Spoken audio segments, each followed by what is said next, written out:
Bonjour à vous, bienvenue sur ce second billet de blog. Nous allons parler des problèmes des continuités avec l'outil Forme Libre.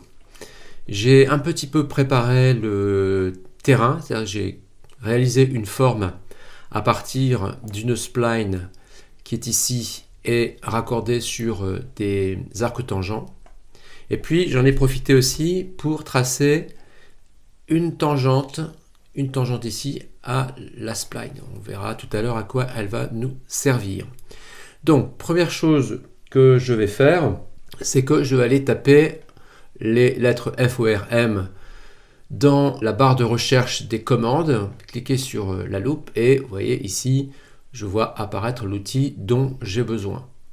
Donc l'outil Forme Libre, qu'on retrouve aussi dans le menu Insertion, Fonction, Forme Libre ici. D'accord ? Bien, donc je vais cliquer sur cette face. Donc la face est prise en compte. Il est important que vous compreniez, j'en profite aussi pour parler de cela, c'est que dans la mesure où la surface complète a été générée par en fait une portion de cercle, puis la spline, puis une autre portion de cercle, lorsque j'ai généré en fait la surface de révolution, donc sur 180 degrés, hein, d'accord, ici on voit bien qu'il n'y a qu'une moitié de forme. Et bien, du coup, lorsque vous cliquez sur l'outil Forme Libre et vous cliquez sur la face, il fait la distinction entre les trois faces, d'accord, qui ont été générées, qui correspondent au point de jonction de ces courbes. Ok, ce que je vais faire dans un premier temps, c'est que je vais laisser ici sur la partie gauche, je vais laisser sur Contact, je vais laisser sur Contact dans la partie droite, et je vais ici me positionner sur Mobile. Alors on pourrait choisir Mobile Tangent, mis à part que Mobile Tangent, ça n'a pas forcément beaucoup d'intérêt, à voir en fait. Hein. Bon, là je vais simplement modifier par mobile, donc je valide avec un clic droit de ma souris, je vais simplement modifier finalement la forme de ma spline ici. Donc je vais aller chercher, ajouter des points, je vais aller placer un point au centre. Voilà, comme ceci. Et puis donc je vais ensuite désactiver donc cette action d'ajouter des points. Je vais recliquer sur la spline.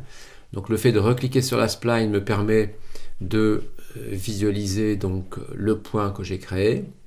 Et puis je vais tout de suite déplacer. Donc on remarquera que vous voyez cette tangente, la tangente en question, eh bien elle respecte bien la tangente que j'avais créée. Alors moi je vais volontairement sélectionner cette tangente et puis je vais la déplacer. Alors je vais vraiment me mettre en vue de face. Hein, et je vais la déplacer avec l'axe Y.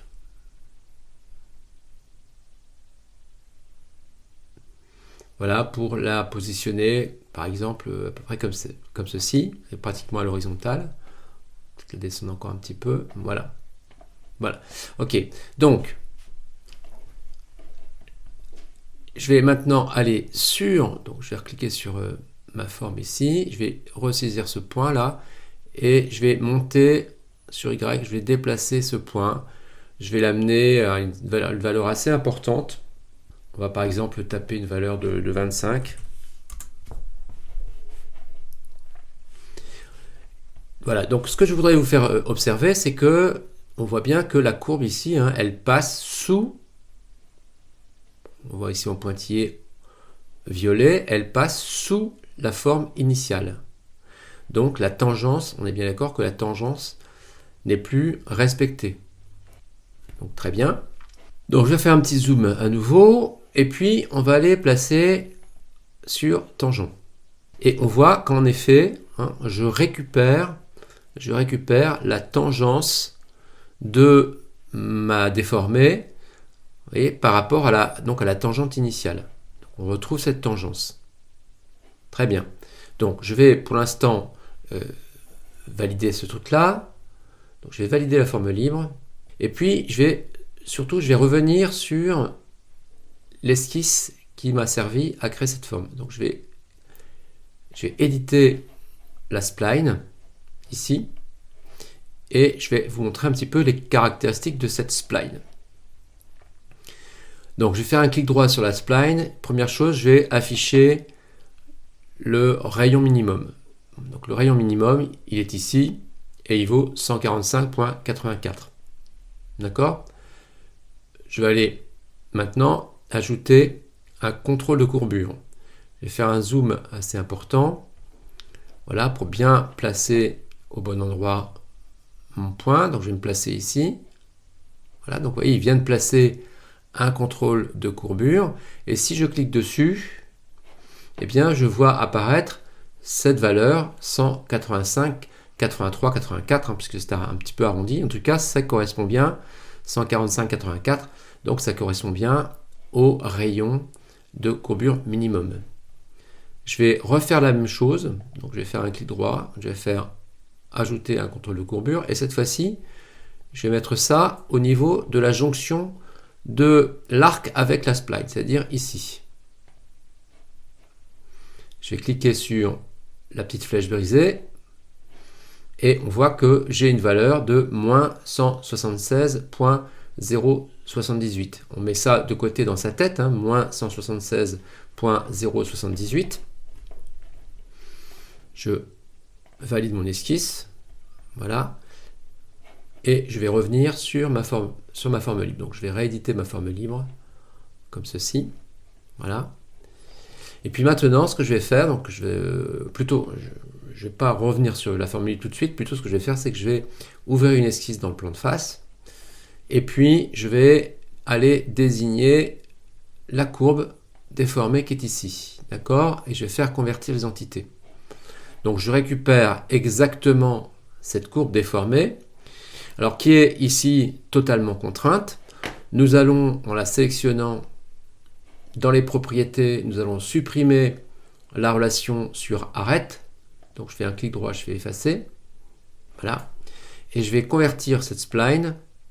Donc je vais la convertir en spline normale. Voilà. Donc je vais la convertir en spline normale. Du coup, je vais pouvoir faire un clic droit et je vais pouvoir, par exemple, montrer le rayon minimum. Donc le rayon minimum, le voici. Il a changé, 20.66. C'est normal puisqu'on a déformé la courbe. Mais ce que je voudrais voir, c'est si il a modifié le rayon de courbure ou pas par rapport à ce que j'avais, moi, donc mis comme contrainte. D'accord? Donc si je valide cette esquisse, on va revenir sur l'outil forme libre. Voilà, donc là, actuellement on est sur tangent. Donc la courbe effectivement est bien tangente. Mais là je vais faire courbure.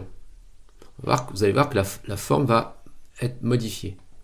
Voilà, la forme se modifie. D'accord? Donc je valide ça. Et on voit bien la différence qu'il y a entre ces deux splines. Donc je vais refaire la même chose. Je vais faire plan de face. Voilà, je vais désigner cette courbe. Je vais faire convertir les entités. Je vais la sélectionner. Je vais supprimer la relation qui est ici. Et ensuite, je vais convertir cette courbe en une spline toute simple. Et je vais aller, cette fois-ci, ajouter un contrôle de courbure sur ce point. J'ai ma petite flèche brisée, je clique dessus et vous voyez ici, je retrouve bien la courbure de moins 176.078. Donc on voit bien la différence qu'il y a entre une continuité de tangence et une continuité de courbure. Donc la continuité de tangence, vous conservez la tangence donc avec la courbe initiale de votre spline. C'est la raison pour laquelle j'avais tracé cette tangente, pour bien voir effectivement cette tangence. Et si vous choisissez courbure, vous allez conserver la courbure qu'il y avait également initialement sur votre spline. Donc cette courbure qui avait un rayon de courbure de moins 176.078. Donc voilà ce que l'on pouvait dire là-dessus. Donc je vais valider ça. Je vais revenir quand même sur ma forme libre.